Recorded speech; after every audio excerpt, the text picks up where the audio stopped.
Hey everyone, hope you all are doing great and welcome back to my new vlog. সেদিন বারান্দায় গিয়ে দেখি অনেকগুলো কাঠগোলাপ ফুল ফুটেছে। এটা দেখে মন একদম ভালো হয়ে যায়। ফুলগুলো দেখতে অনেক সুন্দর লাগছিল।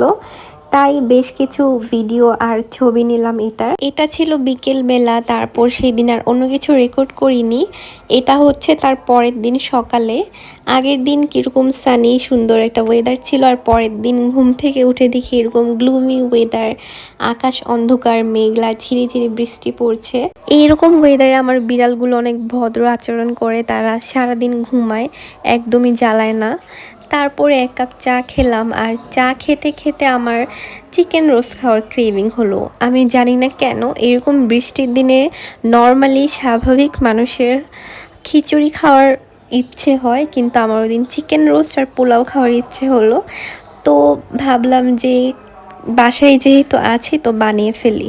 এর আগে আমি কখনো নিজে চিকেন রোস্ট বানাইনি, সব সময় আম্মু অথবা জেবা বানায়। তো আজকে এটা আমার ফার্স্ট ট্রাই ছিল যে আমি চিকেন রোস্ট বানাচ্ছি।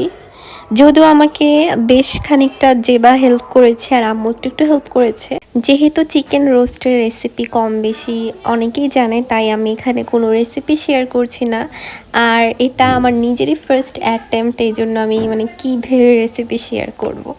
যাই হোক, চিকেনটাকে ভাজা শেষ হয়ে গিয়েছে, এখন আমি বেরেস্তা বানাচ্ছি। বেরেস্তা বানাতে বানাতে শব্দ পেলাম অনেক জোরে বৃষ্টি নেমেছে। এতক্ষণ ঝিরিঝিরি বৃষ্টি পড়ছিল, এখন ধুমসে বৃষ্টি নেমেছে। তাই দৌড়ে বারান্দায় চলে গেলাম।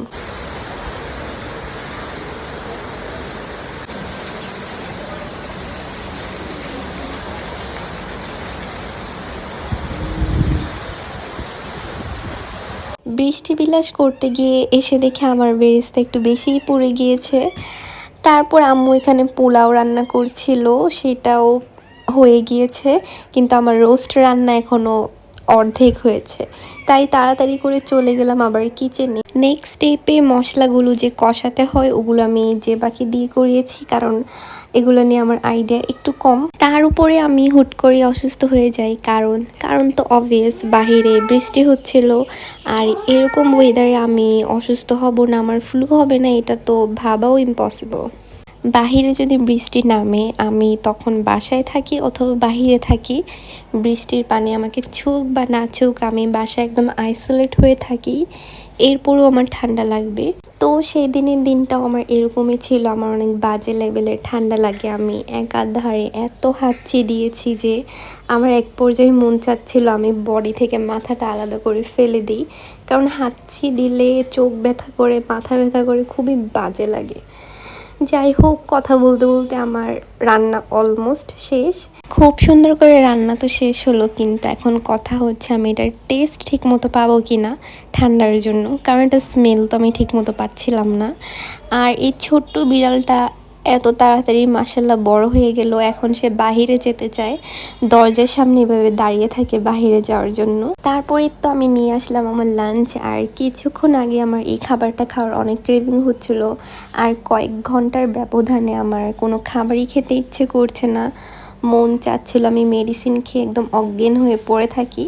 আর সেদিন একটানা সারাক্ষণ বৃষ্টি হয়েছে, 1 মিনিটের জন্য থামেনি। সময় যত যাচ্ছিল বৃষ্টি আরও বাড়ছিল, আরও জোরে ঝড় আসছিল, আর আমার শরীরের অবস্থাও আরও খারাপ হচ্ছিল।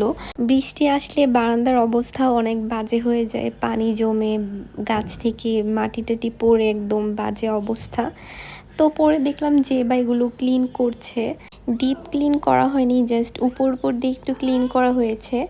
একবারে যখন বৃষ্টির সিজন চলে যাবে তখন একবারে ডিপ ক্লিন করা হবে, কারণ দেখা যাবে এখন রেগুলারই বৃষ্টি হয় আর রেগুলারই এরকম অবস্থা হয়ে যায় বারান্দার। তারপর সন্ধ্যায় যেবা চা বানায়, চা খেলাম, আর এর মাঝেও বেশ কয়েকবার চা খেয়েছিলাম, কিন্তু সেগুলো ছিল রং চা। আর এই যে meet my pretty little babies, ওরা মিউমির বাচ্চা, এটা ওদের 3rd ডে ছিল। এর আগে 3 দিন ওদেরকে আমি ধরিনি, আমরা কেউই ধরিনি, কারণ যখন হয় তখন অনেক সেন্সিটিভ থাকে, আর যদি তখন ধরি তখন মিউমি কেমন যেন অনেক অ্যাগ্রেসিভ বিহেভ করে আমাদের সাথে। এই জন্য 3 দিন ধরিনি। তৃতীয় দিন দেখলাম ধরার পর মিউমি কোনো রিয়েক্ট করছে না। আর এই যে দেখেন কত ছোট টাইনি স্মল হাত, আমার আঙ্গুলের থেকেও ছোট। সবগুলো বাবু একদম দেখতে ওদের বাবার মতো হয়েছে। আর যতদিন ওদের চোখ না ফুটে আমার ধরতে অনেক ভয় ভয় লাগে, মনে হয় যে ওরা ব্যথা পাবে। কিন্তু এত ছোট মাথা, এত ছোট নাক, এত ছোট হাত পাও, এত ছোট পাও, সেগুলো দেখলে না ধরে পারি না, অনেক কিউট লাগে। আর ওদের পাউসগুলো এত কিউট, একদম গ্লসি সফট, মনে হয় যে একদম পুডিংয়ের মতো। এই যে কি সফট গ্লসি, একদম সিল্কি স্মুথ, মানে আমি কিভাবে বোঝাবো, অনেক সফট থাকে ওদের পাউসগুলো, তখন একদম সিল্কি পুডিংয়ের মতো। এই 4টা বাবুর নাম কি রাখা যায় একটু সাজেস্ট করো তোমরা। আর এগুলো একটু বড় হলে আমি অ্যাডপ্ট দিয়ে দিব। আর এতটুকুই ছিল আমার আজকের blog. Thanks for watching and by.